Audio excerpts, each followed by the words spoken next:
Bienvenue à la 6e saison de Synchronicité, l'éveil de la conscience, animée par moi-même, Isabelle Savoie-Churchill. Bienvenue à cette 6e saison de Synchronicité. C'est un pur bonheur pour moi d'être ici avec vous. Aujourd'hui, j'ai aussi ma nouvelle compagne, Maggie, qui est le chien que nous avons adopté au mois d'octobre de 2023. Et beaucoup de choses ont changé depuis la dernière saison.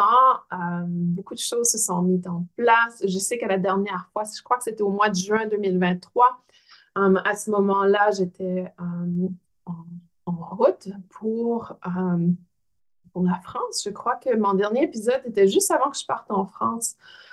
J'ai eu l'occasion d'y aller 2 reprises l'an dernier. C'était génial. Cette année, par contre, 2024, pas de voyage en vue professionnel, mais plusieurs voyages personnels. Je m'en vais à Bimini dans quelques semaines au mois d'août pour nager avec les dauphins. C'est un de mes rêves de pouvoir vraiment développer cette alliance avec les animaux marins que j'appelle les anges de la mer. Donc, c'est un pur plaisir pour moi de pouvoir avoir ces occasions d'exploration et de connexion. Alors, 6e saison de Synchronicité, je suis Isabelle Churchill. Je vous accompagne dans cette aventure. C'est un grand plaisir pour moi d'ouvrir la porte de cette 6e saison avec une conversation sur ce qui se passe au niveau énergétique avec moi depuis quelques semaines, beaucoup de changements. Je ne sais pas si vous avez eu l'occasion d'observer l'éclipse solaire qui a eu lieu au mois d'avril. Pour moi, elle était dans sa totalité. Et elle avait vraiment cette perspective de grands changements énergétiques, tant au niveau personnel que professionnel. Donc, il y a vraiment cette optique où il y a eu énormément d'évolution, de croissance autour de mes capacités énergétiques, mais aussi une nouvelle énergie qui est avec moi depuis quelques mois déjà. Il y a cette énergie que j'appelle guerrier de lumière. Et pour vous donner un peu une perspective, le guerrier de lumière, pour moi, représente cette énergie vous voyez, c'est une énergie qui est très droite, c'est-à-dire que c'est une énergie, le guerrier de lumière, il sait qui il est, il a ses convictions, il n'a pas peur de mettre son pied à terre et d'exprimer qui il est et vraiment de donner, si on veut, sa position sur les choses. Il est peut-être très croyant ou je ne sais pas si c'est croyance, foi ou conviction, mais il a vraiment cette énergie de je sais qui je suis, je sais ce que je veux et voici où je me tiens. Le guerrier de lumière, par contre, est celui qui reste en quelque sorte en connexion avec l'amour, avec la lumière, avec la bienveillance. Un guerrier de lumière, pour moi, c'est une personne qui a fait face à ses peurs et qui n'a plus ce contrôle autour des peurs. Il n'a pas besoin de protection. Son bouclier, l'amour. Et selon moi, c'est celui qui arrive vraiment à avancer dans la vie avec cette capacité de répandre la lumière autour. Donc, pour moi, ça fait un long moment que je le sais, que je suis leader des guerriers de lumière, dans le sens où j'ai eu la possibilité dans les dernières années, j'ai été très chanceuse de pouvoir côtoyer plusieurs personnes, de les outiller dans l'énergétique, et plusieurs d'entre vous se reconnaîtront dans ce rôle de guerrier de lumière. C'est-à-dire que nous avons ce rôle de répandre cette lumière autour de nous, d'élever les fréquences autour de nous et de dire non à la peur, de dire non à tout ce qui est énergie de basse fréquence et de programmation négative, si on veut. Donc, si vous sentez cet appel du guerrier de lumière, peut-être que cet épisode va vous éveiller, vous parler par rapport à cette perspective. Le guerrier de lumière, aujourd'hui, selon mon approche et selon ce que moi j'ai reçu comme information, et je ne dis pas que je suis la seule leader de guerrier de lumière sur Terre, mais dans ma tribu, si on veut, nous avons cette connexion très forte au dragon. Donc, il y a un dragon qui s'est présenté à moi il y a déjà quelques mois, mais je l'ai juste reconnu ou reconnu son nom il y a quelques jours. Et c'est Farine, Farine qui veut dire, dans le fond, vérité. Oh, Maggie, ça va? Maggie fait des drôles de bruits. C'est drôle parce que Brain est là pour activer la gorge. Et quand j'ai dit son nom, Maggie avait quelque chose dans la gorge. Il est vraiment là pour activer. Donc, son nom veut dire vérité. Et c'est vraiment la vérité de l'expression, la vérité de communication de son être. Et Farine est là pour m'accompagner dans cette communication de la vérité. Donc, c'est assez particulier comme expérience parce que c'est un dragon qui est immense, d'accord? Pour moi, quand je le regarde, je dois prendre énormément de recul parce que sinon, je vois juste un gros œil. Donc, cet œil est énorme et c'est pas, comment je dirais, c'est pas la même énergie que d'autres dragons que j'ai fréquentés. Il est extrêmement imposant dans sa présence sans être intimidant. Disons que si j'étais insécure, je pourrais être intimidée, mais j'ai pas cette insécurité. Et pour moi, c'est simplement un aspect grandiose. Et les dragons s'éveillent. Les dragons sont avec nous. Les dragons s'éveillent de plus en plus. J'ai partagé sur ma page YouTube la légende des dragons. Je vous invite à aller la voir dans les shorts. Et pour moi, les dragons s'éveillent parce qu'on a besoin d'eux maintenant. Et la plupart des gens qui sont sur Terre et qui sont connectés énergétiquement, et tous les guerriers de lumière ont un guide dragon. Tous les gens, tous les êtres humains sur Terre ont la possibilité de connecter avec un guide dragon. Par contre, je dirais que les guerriers de lumière ainsi que les gens qui sont beaucoup connectés à la Terre vont avoir cette connexion ou cette présence d'énergie de dragon que vous reconnaîtrez pas, peut-être pas au début, mais éventuellement, ça va se faire très présent. Pour moi, l'énergie des dragons, c'est une énergie qui est très sauvage, dans le sens où il y a cette liberté et ils ont leur propre, comment je dirais, je ne sais pas comment l'expliquer. Peut-être que je peux l'expliquer en vous donnant la différence entre les anges et les dragons. Donc, les énergies angéliques sont là pour travailler pour notre plus grand bien. Ce sont des énergies qui sont très douces, qui sont très subtiles, qui sont très accompagnatrices. Alors que les dragons, ce sont des grands servants, c'est-à-dire qu'ils servent beaucoup l'humanité. Et par contre, ce sont des énergies qui ont leur propre volonté, leur propre liberté. Ils font ce qu'ils veulent faire, en quelque sorte. C'est des énergies en général bienveillantes. Il y a toujours des énergies malveillantes dans l'inverse, c'est-à-dire qu'il y a des dragons qui sont malveillants. Mais je vous dirais que quand on s'élève à une certaine fréquence, si vous êtes énergéticien, vous allez connecter avec une énergie. Si vous avez une fréquence élevée, vous allez connecter avec un dragon élevé. Donc, les draconiens font partie de cette connexion au dragon et ils ont une réputation très négative, qui sont associés aux reptiliens également. Mais sachez qu'il y a des êtres qui sont dans des dimensions plus élevées, qui ont des fréquences plus élevées, donc qui n'ont pas nécessairement cet aspect malveillant. Donc, pour moi, c'est important de comprendre que oui, dans l'histoire, on a peint un portrait très négatif sur les dragons, si on regarde. Mais en même temps, il y a une certaine vérité dans ce portrait, c'est-à-dire que ce sont des êtres qui sont protecteurs, qui sont gardiens. Et si vous êtes de l'autre côté, de cette protection, vous allez certainement reconnaître que les dragons peuvent être hyper intimidants et imposants dans leur énergie. Mais techniquement, ce n'est pas des énergies qui sont malveillantes. C'est simplement qu'ils sont un peu comme je disais par rapport aux guerriers. Vous voyez, ils ont leur conviction. Il ne faut pas dépasser cette ligne. Ils ont des limites personnelles très spécifiques. Et si on dépasse la limite, ils vont être très expressifs par rapport à cette infraction.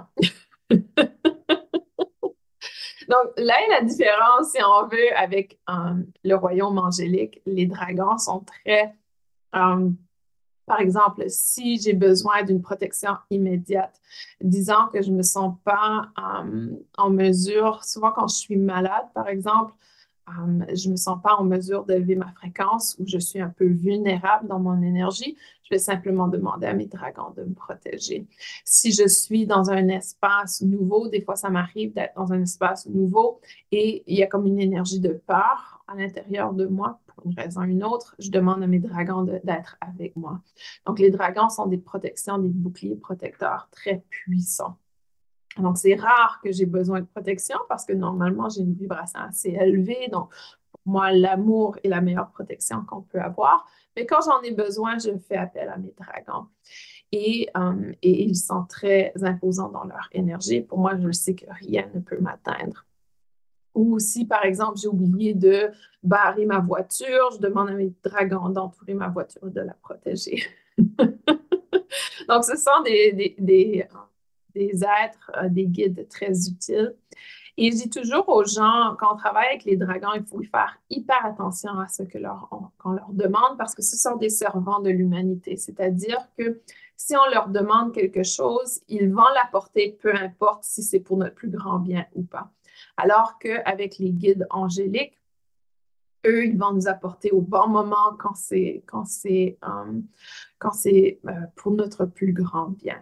Donc, pour moi, je dis toujours aux gens, si vous demandez quelque chose à vos dragons, assurez-vous que c'est quelque chose qui est en intégrité avec vous, qui est en alignement avec vous. Parce que si c'est pas en intégrité, si c'est pas en alignement, vous allez recevoir et ça aura peut-être un impact négatif sur votre expérience.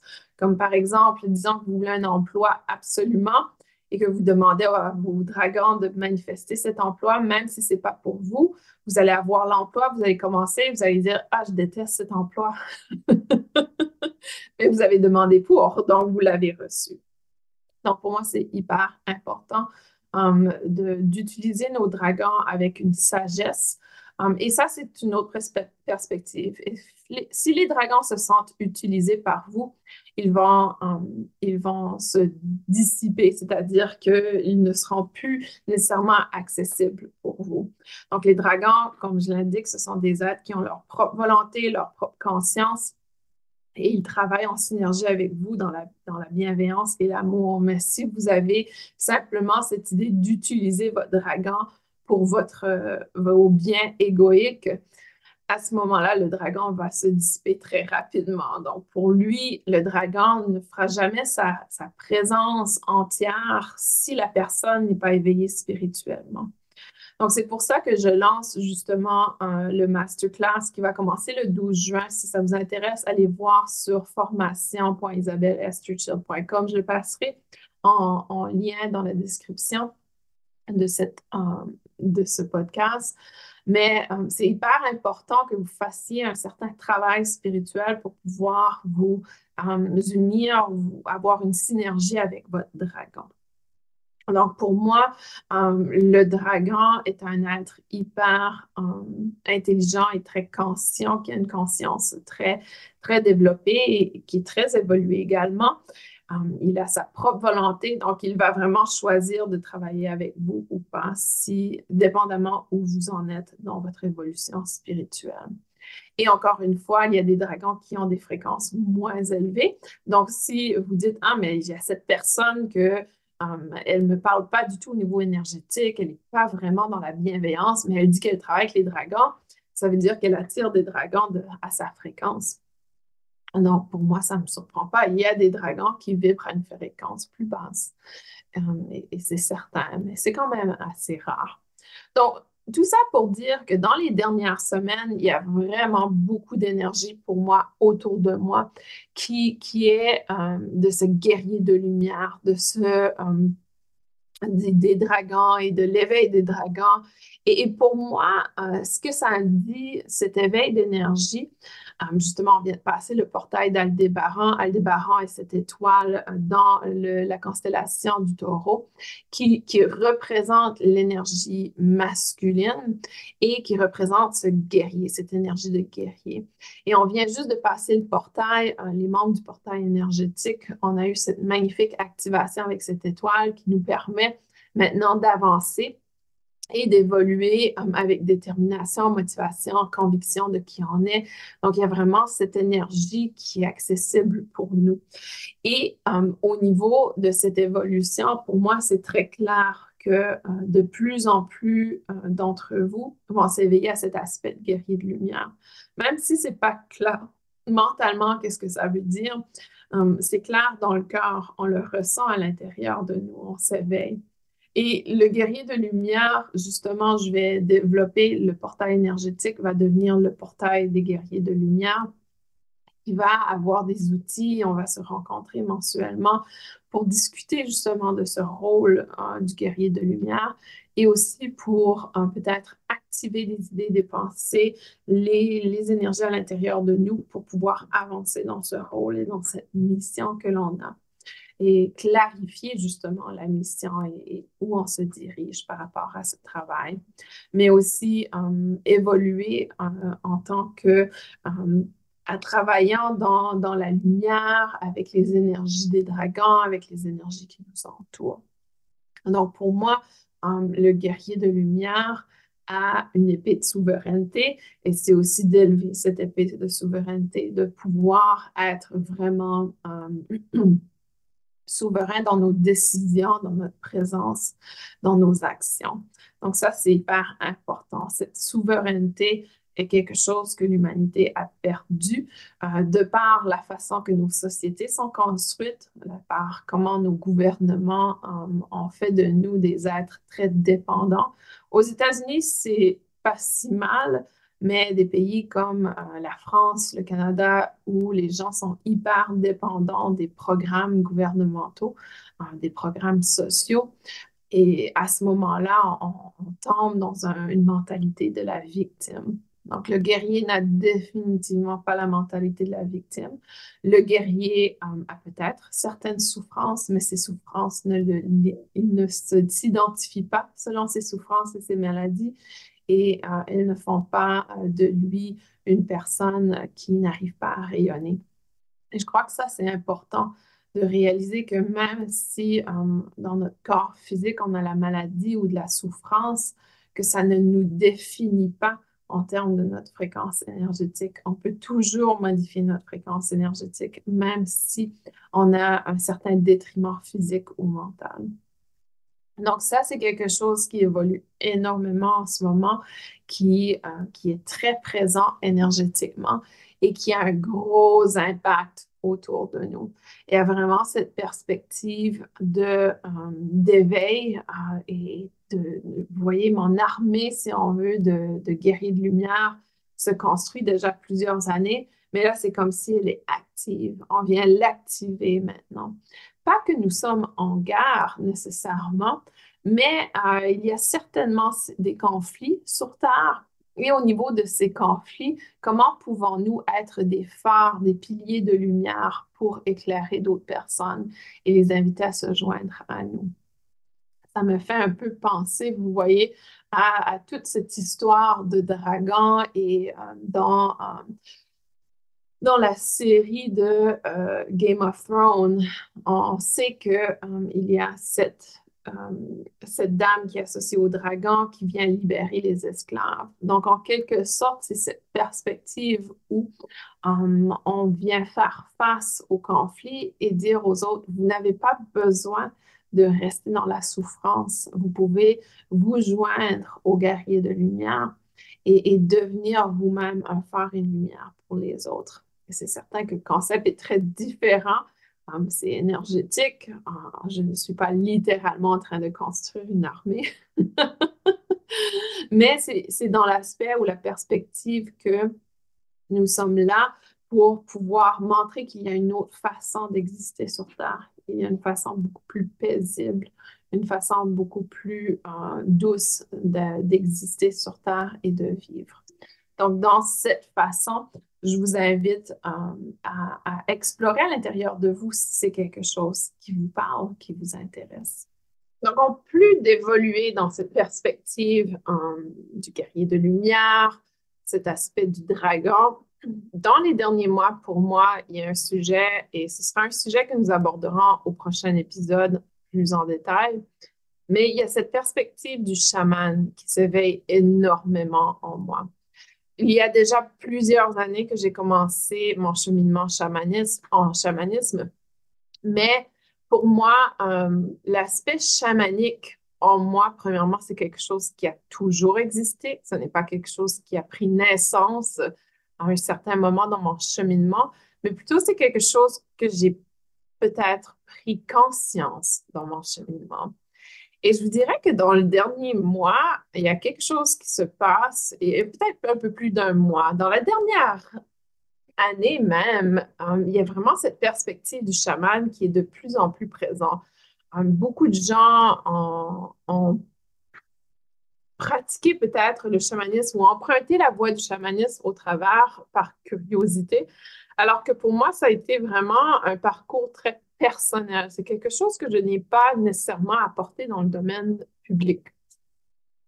Pour moi, la pratique du chamanisme, c'est quelque chose que je fais seule dans mon espace et pas nécessairement en présence de d'autres personnes. Donc, tout ce qui est langage de lumière, l'utilisation de mon tambour, les pierres, la connexion avec la terre, les chants très connectés à nos ancêtres, ont pris beaucoup plus d'ampleur, je dirais, dans les derniers mois pour moi. Et justement, si ça vous intéresse, j'ai une immersion. Il y a deux gros projets qui s'en viennent. Donc, le premier est au mois de septembre. Je lance en ligne un cheminement, un parcours chamanique. Si ça vous intéresse, allez voir sur formation.isabellestructure.com. Pendant ce 6 mois qu'on va travailler ensemble, on va faire des voyages chamaniques et on va venir explorer l'aspect chamanique pour vous dans votre vie. Donc ça, c'est une formation en ligne qui va être disponible. Et si vous êtes plutôt du genre à vouloir quelque chose immersif en présentiel, j'ai un événement qui aura lieu au mois de mars 2025, donc dans un peu moins d'un an, en France, où je vais faire un week-end d'immersion chamanique. Tous les détails sont sur ma plateforme isabellestructure.com. Allez voir, c'est une immersion chamanique. Et vraiment, pour moi, ça fait partie aussi de ce guerrier de lumière, cet aspect chamanique en moi. C'est mon rôle, ma mission d'éveiller la lumière chez les autres. Et dans cette immersion chamanique qu'on va avoir au mois de mars, c'est vraiment de prendre de l'expansion dans sa lumière. C'est vraiment de pouvoir s'épandre, s'étendre et de rayonner de toute sa lumière. Et l'aspect chamanique, le parcours du chaman, pour moi, était un parcours très particulier dans le sens où j'ai dû faire face à mon ombre, mais on en parlera à notre prochaine émission. La perspective du chaman céleste est un peu différente du chaman traditionnel, dans lequel, pour le chaman céleste, on n'a pas besoin de souffrir, on n'a pas besoin de cette énergie négative pour pouvoir s'élever. Et on en parlera plus en détail le mois prochain. Mais tout ça pour dire qu'il y a vraiment cette perspective qui s'éveille en moi, qui s'ouvre et qui s'épanouit. Et j'ai l'impression que ça se produit pour d'autres personnes aussi. En plus de pouvoir œuvrer au quotidien dans le domaine énergétique, pour moi, il y a vraiment un retour au bercail, un retour à soi, une réouverture à qui on est vraiment au plus profond, à l'essence de soi. Donc, je vous invite vraiment à rester ouvert dans cette perspective, à rester conscient et vraiment de voir, OK, quel est l'appel qu'on vous envoie au niveau énergétique? Qu'est-ce que vous entendez dans votre cœur et comment s'ouvrir à cet appel? Et vraiment, soyez dans l'action dans le sens où plusieurs vont rester fermés et ne va pas s'ouvrir aux opportunités qui s'offrent à eux de peur ou parce qu'ils sont paralysés par la peur, littéralement. Donc, vraiment, donnez-vous la permission d'œuvrer, d'évoluer, d'être dans cette perspective de, OK, je mets une action vers mon intention, vers ce que je souhaite manifester, dans le fond. C'est tellement important parce que tellement d'entre nous, on se limite, on s'empêche par nos peurs et on n'arrive pas à s'illuminer, on n'arrive pas à s'allumer. Et beaucoup vont me dire, ah, Isabelle, j'ai pas de motivation, j'ai pas ci, j'ai pas ça. Mais oui, mais ça fait combien d'années que tu te limites dans ta propre créativité, que tu te limites dans qui tu es, dans l'expression de qui tu es. Plus on se limite, plus on devient dans cette énergie dépressive, on ne se reconnaît plus. Donc vraiment, pour moi, je crois que c'est important de comprendre que ça prend de la motivation, ça prend de la détermination, ça prend un engagement. Et sans ça, ce n'est qu'une idée, ce n'est qu'une pensée. Donc vraiment, donnez-vous la permission de mettre les choses en action, d'avancer, même si c'est inconfortable, même si on a certaines peurs, donnez-vous la possibilité d'avancer. Et je dis souvent aux gens dans la représentation, donc pour moi, vous me connaissez au travers des médias sociaux, vous me connaissez au travers de mon podcast, vous me connaissez sous un aspect public. Et je vous donne une image de moi aujourd'hui, mais vous n'avez pas toute l'histoire de qui je suis depuis ma naissance et comment je suis arrivée ici aujourd'hui. Et parfois, les gens vont juger la personne de par le moment présent, sans nécessairement avoir l'histoire derrière. Et c'est pas facile d'arriver où j'en suis. Et la plus grosse différence, je dirais, entre moi et les autres, c'est que je suis une personne très têtue, que je persévère et que je ne prends pas la défaite comme quelque chose que je dois laisser tomber, mais plutôt comme un essai-erreur et que je dois rediriger mon intention ou mon action. Pour moi, j'ai ouvert mon premier business en 2008 et ce n'est qu'en 2019, 11 ans plus tard, que je peux en vivre. Et en vivre est très c'est facile à dire. Donc, c'est sûr que je vis de mon business, mais je n'ai pas des millions de sauver d'argent. Donc, il y a vraiment cette perspective de faire confiance, d'avoir confiance, mais aussi de réaliser que pour en être où j'en suis, j'ai dû faire beaucoup d'erreurs. J'ai fait plusieurs erreurs qui m'ont permis de grandir, de reconstruire, de diriger. J'ai eu plusieurs pertes, des échecs, j'ai eu des grandes difficultés, des grosses souffrances, des problématiques personnelles qui ont fait que, par contre, je n'ai jamais laissé tomber, je n'ai jamais lâché. Et parce que je n'ai jamais laissé tomber, je n'ai jamais lâché, ça m'a construit un chemin qui m'apporte où j'en suis aujourd'hui. Mais tout ça pour dire que c'est ça le guerrier de lumière. Le guerrier de lumière, c'est celui qui ne laisse pas tomber au moindre obstacle. C'est celui qui a toujours cette conviction, cette croyance, ça va fonctionner. C'est peut-être pas le moment présent, ça fonctionne peut-être pas maintenant, peut-être que je viens de frapper un mur, mais ce mur, je vais réussir à le surmonter. Je vais réussir à passer de l'autre côté de ce mur et je vais trouver une solution. Pour moi, ma plus grande force, c'est de croire en moi et vraiment de croire que j'ai la possibilité de faire tout ce que je désire faire. Et même mon mari me dit constamment, tu peux créer tout ce que tu souhaites créer, Isabelle. Tant que tu mets ton cœur et ta tête ensemble, tu peux créer et manifester tout ce que tu souhaites. Et vraiment, c'est essentiel, Maggie qui revient dans le portrait. Si vous écoutez sur YouTube, vous allez voir Maggie qui se promène en arrière-plan. Je vais vous la présenter formellement dans quelques instants. Mais je veux juste que vous sachiez que en tant que guerrier de lumière, cet appel, ça nous appelle à la persévérance, ça nous appelle à ne pas laisser tomber aux moindres petites choses négatives. Et vraiment, pour moi, mon parcours est assez particulier dans cette perspective.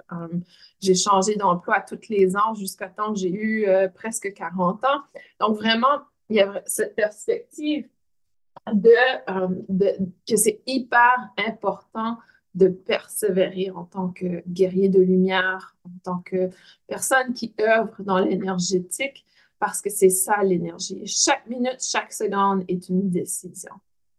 Alors, je vous présente pour ceux qui regardent la vidéo podcast Maggie. C'est Magnolia. Magnolia, mais on l'appelle Maggie. C'est notre petit cœur. Elle est énormément affectueuse et on est très content qu'elle fasse partie de notre famille aujourd'hui. Alors, bienvenue à cette 6e saison de Synchronicité. C'est un pur bonheur de pouvoir partager avec vous, d'être de retour également. Le prochain épisode sera sur le chaman céleste. On va aller explorer c'est quoi le chamanisme céleste, de quoi on parle, qu'est-ce qui mange l'hiver, n'est-ce pas, Maggie?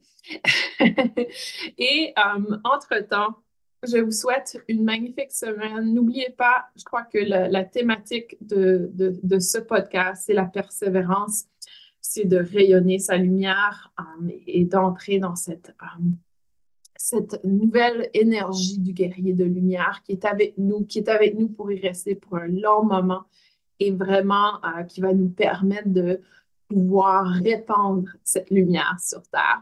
Je vous envoie plein d'amour. Je vous dis à très bientôt. Si vous voulez voir la version vidéo de ce podcast, allez sur ma chaîne YouTube, Isabelle S. Churchill. Et pour toute formation ou les événements à venir, et même je viens de lancer un livre Reiki. Si vous êtes dans le Reiki, je viens de lancer un livre sur l'intention Reiki que vous trouverez sur mon site web isabelleschurchill.com. C'est ISABELSCHURCHILL.com. Je vous dis à bientôt et Maggie vous dit au revoir aussi. Elle commence à être active. On va aller jouer dehors. À la prochaine.